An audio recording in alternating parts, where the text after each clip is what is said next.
Hey everybody, Shawn Furey here. Just wanted to give you a little hero support today. It's Friday. What is today's date? November 24th, day after Thanksgiving. Listen, just want to remind you that being a hero means being a situation technician. Someone who is always maintaining a state of creative engagement with situational realities, right? In other words, a state of intentionality. So that means that things don't just happen. You don't have to be a victim of circumstance. You don't have to be drawn magnetically to a certain behavior. Let's say like one person does something and then you react automatically because that's what you're supposed to do in the social script, right? If one person is provoking you, you're supposed to act out, right? That's what you might think. But you don't have to act out. Or let's say somebody is being bullied, and in your family, your job is to just stand there and watch it. But you don't have to just stand there and watch it. So being a hero means developing a comfortability with intentionality, with standing sort of in the middle of what was and what is about to be. And you're kind of like treading this gap between the past and the future, right?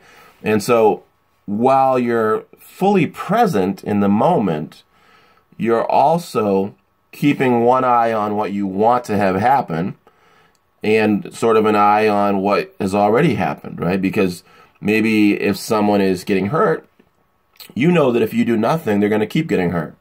And so you're going to intervene because you want something different to happen, right? So in this way, everyone benefits from learning how to be a hero, which simply means learning how to manage the impact that you are having on your life day-to-day situation, right? And that your day-to-day life situation is having on you, managing that impact.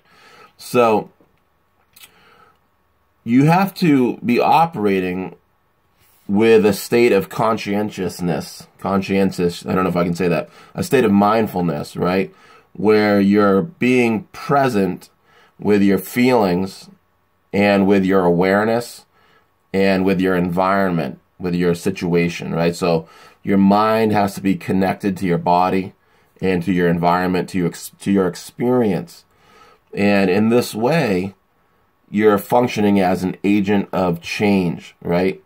Now, if you have a standard of what is good and of what is evil, well, then you can be, this will determine whether your intervention is one that we call heroic or one that we call villainous or one that we call an enabler, right? Maybe you're enabling people to continue making poor choices or to continue being stuck in a role or a story, scripted behavior pattern that really isn't the real them, but that they do as a way of kind of protecting themselves from pain.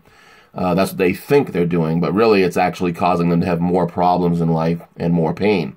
So in that way, being a hero means being your real self and remaining authentic in public, despite the risk of rejection or in spite of that.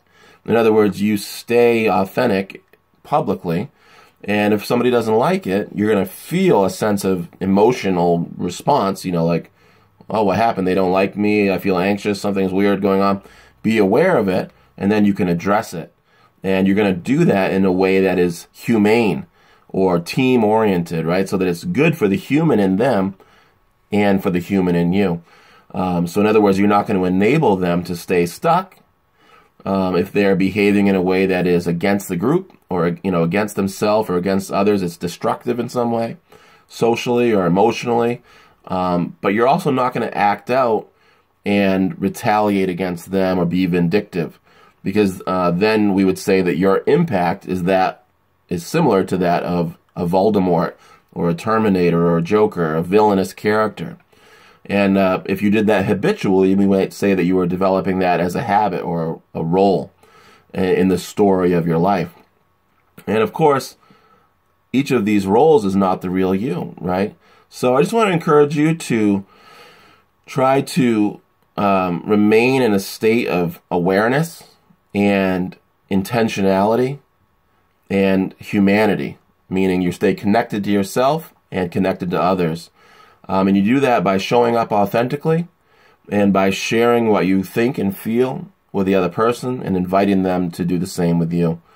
And in that way, even if it's an awkward or uncomfortable thing to talk about, or something that might upset you normally, you can do it in a way that is going to maintain a good rapport with the other person while also advancing progress toward your personal goals. And in this way, you will be advancing progress toward the goal without sacrificing well-being. Have a great day.